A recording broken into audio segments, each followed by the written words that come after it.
So good morning everyone. I welcome you all to 5 AM Current Affairs Super Series में. So let's discuss today's topic. So this session is presented by me. My name is Saurabh Pandey. अगर आप IAS exam की तैयारी कर रहे हैं तो Unacademy से जुड़ सकते हैं. इंडिया के टॉप 80+ एजुकेटर्स से आप लाइव पढ़ सकते हैं. मेरे द्वारा कई सारे कोर्सेज कंडक्ट हो रहे हैं, चाहे वो करंट अफेयर्स का है जो कि हर महीने आपका फर्स्ट को लॉन्च होता है, और अगर आप 2022, 23 या 21 की तैयारी कर रहे हैं तो डेली बेसिस पर आप करंट अफेयर्स को कवर कर सकते हैं in addition to the Hindu. दूसरे सब्जेक्ट्स की भी आपकी लाइव क्लासेस कंडक्ट होती हैं तो इनको भी आप कर सकते हैं. ऑप्शनल कोर्सेज भी आपके अवेलेबल हैं.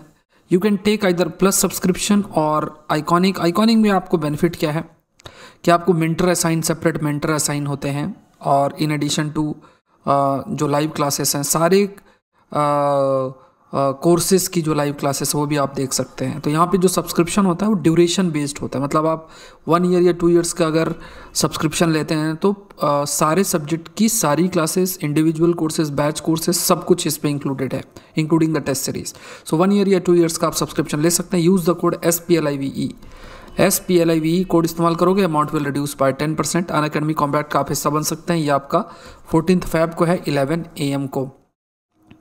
शुरू करते हैं. पहला जो क्वेश्चन है, identify the correct statement about Indian police system. News में भी था, और अगर आप PIB भी देखेंगे तो वहाँ पे कभी एक रिपोर्ट भी पब्लिश हुई है पुलिस सिस्टम से रिलेटेड, तो उसी पर बेस्ड आपका एक क्वेश्चन है. तो police and public order are the state subject as per the constitution of India.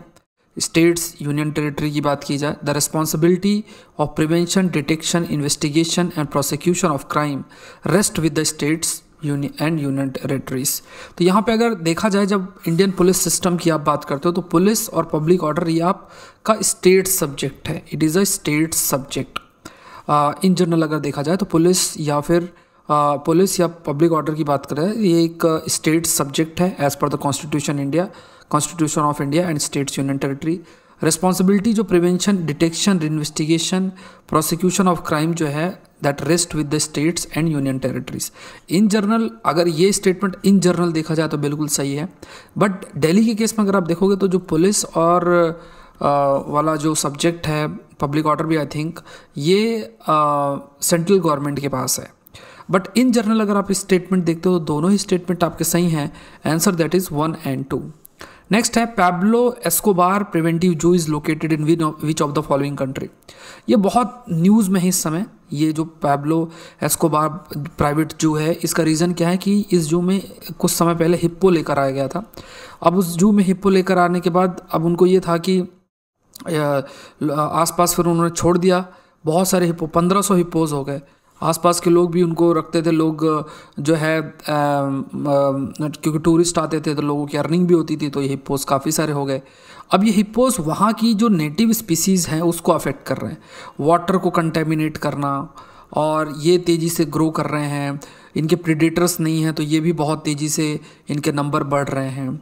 तो इस वजह से ये जू भी काफ़ी न्यूज़ में, क्योंकि फाइनली हिप्पो आपका लाया इसी जू के द्वारा था.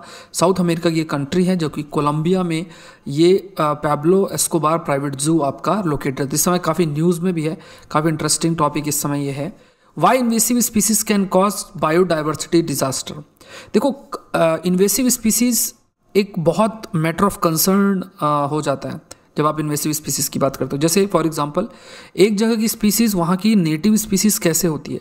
नेटिव स्पीसीज़ अगर उस स्पीसीज़ की बात की जाए तो उसी जगह पे वो ओरिजिनेट हुई है, वहाँ के हैबिटेट के अकॉर्डिंग वो मतलब उसका इवोल्यूशन हुआ है, एक इकोसिस्टम का वो हिस्सा है.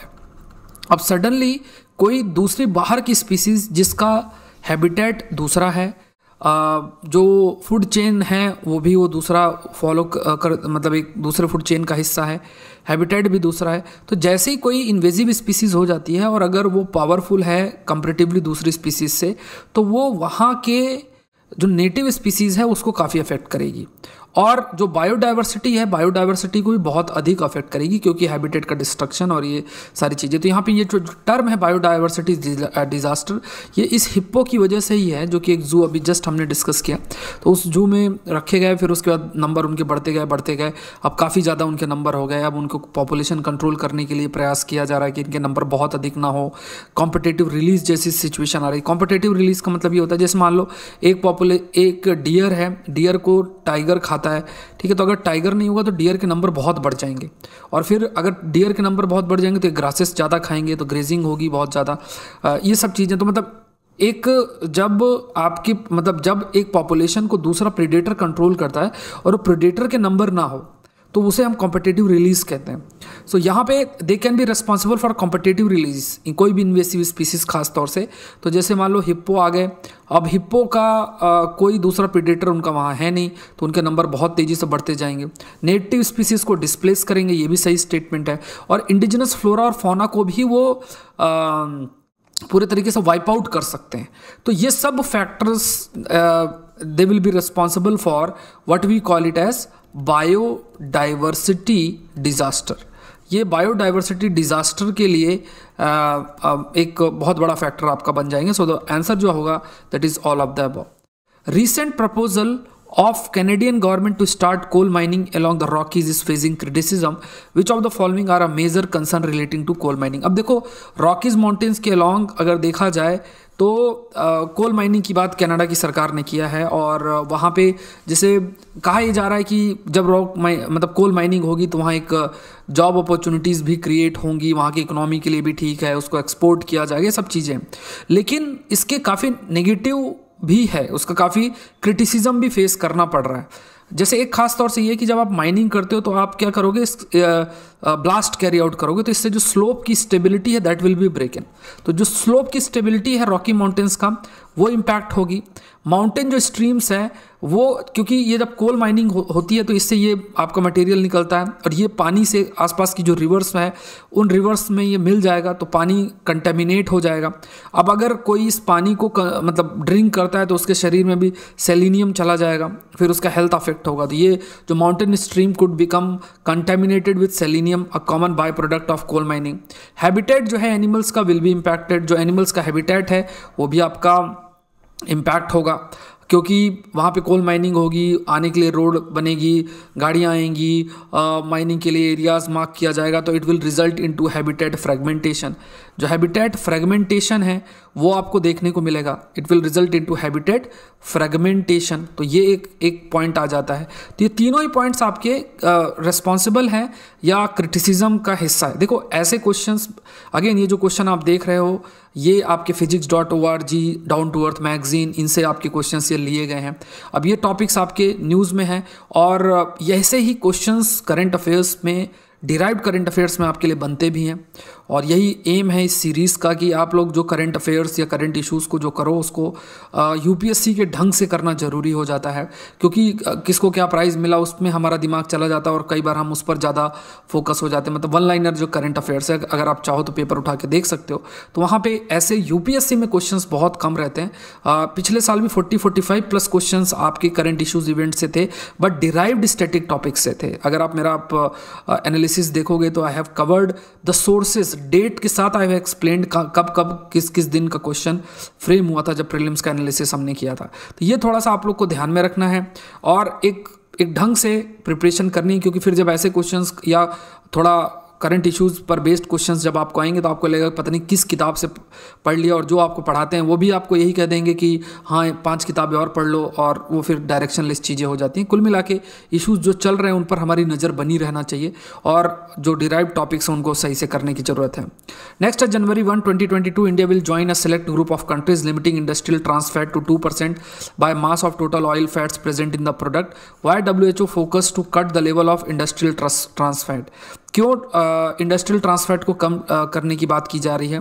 क्योंकि it will increase the level of bad cholesterol, bad cholesterol का लेवल को इंक्रीज करेगा और गुड कोलेस्ट्रॉल के लेवल को ये रिड्यूस करेगा। अब देखो दोनों ही केस काफ़ी ज़्यादा नुकसानदायक हो सकते हैं, क्योंकि इस वजह से वी कैन से जो हार्ट की डिसीजेस हैं, बीमारियां हैं, वो देखने को मिल सकती हैं। तो ये दोनों ही केस है जो कि एक बहुत बड़ा फैक्टर है, क्योंकि देखो ट्रांस फैट का पर्पज़ यही है कि सेल्फ लाइफ प्रोडक्ट की बढ़ जाती है, इजीली, ज़्यादा कॉस्टली भी नहीं पड़ता, सेल्फ लाइफ आपकी बढ़ जाती है, इसलिए इसका इस्तेमाल भी किया जाता है। बहुत सारे जैसे रेड मीट और इन सब में ऑलरेडी ट्रांस फैट होता है, कुछ ऑयल में अगर ट्रांस फैट है तो उसको मतलब बहुत ही कम होता है, लेकिन अगर आप रिपीटेड यूज़ करते हो तो उसमें जो लेवल है ट्रांस फैट का वो बढ़ जाता है। तो ये ट्रांस फैट का जो इम्पैक्ट है हेल्थ पर वो काफ़ी नेगेटिव है, ये एक पॉइंट आपको ध्यान में रखना है। आंसर जो होगा 1 और 2। चोपड़ा कमेटी काफ़ी न्यूज़ में थी, अभी भी न्यूज़ में है, और ये जो चोपड़ा कमेटी 2014 में था और इसने हाईलाइट किया था कि क्या क्या प्रॉब्लम्स हैं अगर आप डैम कंस्ट्रक्शन करते हो तो किस किस एरियाज़ में मतलब जो इश्यूज़ हैं वो राइज होते हैं। और लगभग 24 में से 23 डैम्स के लिए इस कमेटी ने कहा था कि ये वनरेबल डैम्स हैं, मतलब यहाँ पे डैम कंस्ट्रक्शन नहीं करना चाहिए, अदरवाइज़ काफ़ी सारे इकोलॉजिकल इम्पैक्ट देखने को मिल सकते हैं। ये एक पॉइंट है, तो आपको ध्यान में रखना है। Chopra committee, it is related with dam construction. Why is the Himalaya so prone to disaster? Himalaya क्यों प्रोन है डिजास्टर के? तो ये भी एक इम्पॉर्टेंट टॉपिक बन जाता है हिमालय के अगर बात करी जाए तो। Himalaya why so prone to disaster? तो there are 4 major faults in the Himalaya, the changing pattern of the vegetation. 4 major faults हैं हिमालय के। इन फॉल्ट्स के थ्रू क्या होता है, ये फॉल्ट्स हैं मतलब आप ये मानो कि ऐसा गैप सा है, इसके थ्रू पानी नीचे जाता है, सीप करता है, रॉक्स में वो पानी अब्जॉर्ब होता है और नीचे से ही कई बार धीरे धीरे सेचुरेट जब हो जाती है रॉक्स तो वो खिसक जाती हैं, लैंडस्लाइड रिजल्ट करती है। ये भी एक रीज़न है डिजास्टर के लिए। वेजिटेशन डिफॉरेस्टेशन, जो पैटर्न चेंज हो रहा है क्योंकि हम लोग डैम कंस्ट्रक्शन, दूसरा इंफ्रास्ट्रक्चर कंस्ट्रक्शन लगातार कर रहे हैं, होटल का कंस्ट्रक्शन, बहुत सारे कंस्ट्रक्शन कर रहे हैं, उस वजह से भी आपका जो डिजास्टर प्रोन हिमालयन रीजन आपका हो गया। तो ये भी अभी कुछ दिन पहले ही डाउन टू अर्थ मैगजीन में आर्टिकल आपका पब्लिश हुआ था जिस पर बेस्ड आपका एक क्वेश्चन है। सो ये इसका भी जो आंसर होगा दैट इज C1 and 2। सो आज के लिए इतना ही। आई होप ये सेशन आपके लिए हेल्पफुल रहा होगा। आई रिक्वेस्ट यू ऑल कि लाइक जरूर करें, शेयर जरूर करें। और आज हम 10 AM के साइंस टेक सेशन में वी विल डिस्कस अबाउट पोपा लंगूर। ठीक है, पोपा लंगूर। तो ये भी इंपॉर्टेंट टॉपिक है। Thank you everyone and let's crack it.